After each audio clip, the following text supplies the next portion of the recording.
Here's a quick test of the Havit GAMENOTE. This is a low-profile keyboard using Kale blues, and the keys themselves, the keycaps, are at half height, so it is a very low-profile keyboard. Now, as a quick example of how a single key sounds, fairly quiet. And now let me just do some quick example text.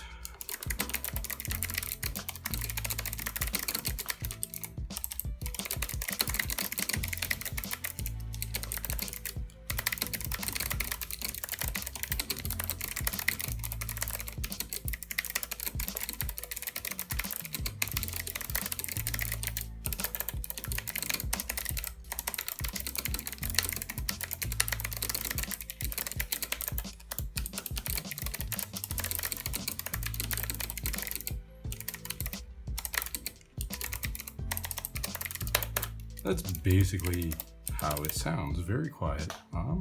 And because it is a gamer keyboard, it has your usual lighting functions. That one is, I'm not certain what game mode. Yeah, that's for MOBAs, I would presume. Just because of the use of the key QWER, no AWSD. Yeah, that one's first person mode. Uncertain, and another first person mode. And Hypnolights, I suppose. This one you can adjust with page up and page down. In fact, almost all of these lighting settings are configurable on the keyboard. This one is just speed of the effect, and then you have brightness controls over here, which you can effectively disable it completely. I'll turn it up to max just to get a good reference. Yeah, I don't know why you would ever use that, but that's an option. In fact, yeah, each one of these modes has multiple alternatives, or at least some of them do. Yeah, this one I don't mind. This one's kind of pleasing. If you type too fast, it's a little chaotic. And this one just runs a snaking pattern down, or zipping to the inside and back out. Sort of diagonal striping. Yeah. And this one is your standard sort of following your key presses.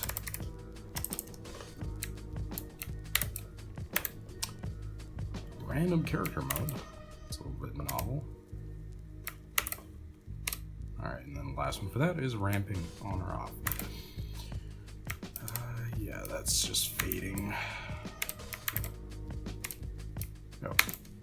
This one, I do believe, is always on, yeah. And I'm not entirely certain. I actually need to read the manual on that. I suspect that's configuration mode for these guys. In some capacity, I don't know.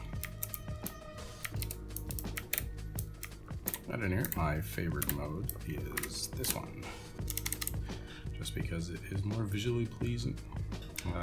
Also has a no rollover function, and I do believe, does that one disable the Windows key? Yes, it does. Or does it? No, it doesn't. Uncertain what that does. I need to actually read the manual. Yeah, as you can see, this is a pretty decent keyboard. Currently, I got it for $60 on Amazon, and yeah, I quite like it. All right, quick addendum. This keyboard is also configurable with its own set of software, usable from Windows.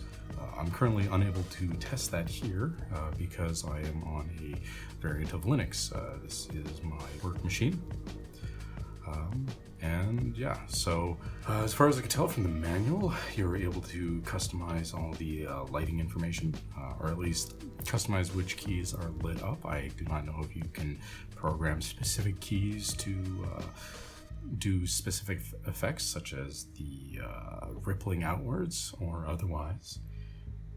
But you can use it to configure those modes over here. And you can also use it to configure macros.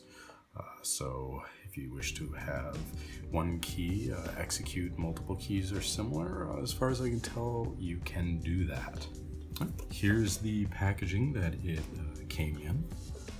Just a fairly simple packing material. Outer sleeve comes off, fairly lightweight. And you have this rather vibrant box, and it simply opens up as such, and that's what's inside. Obviously, normally the keyboard is here, wrapped up in plastic. The USB cable is there, also wrapped in plastic. And beneath this, we have the fold-out user's manual, and yeah, some information with the warranty and whatnot, and you can apparently like it or potentially give it a thumbs down, whatever that means. Yeah, that's just their social media information and some minor licensing, or rather warranty information. But yeah, it is quite a nice keyboard. Worth the $60, solely for the fact that it is low profile. I would say, yeah, if you are into mechanical keyboards, are very much into typing, definitely give it a go.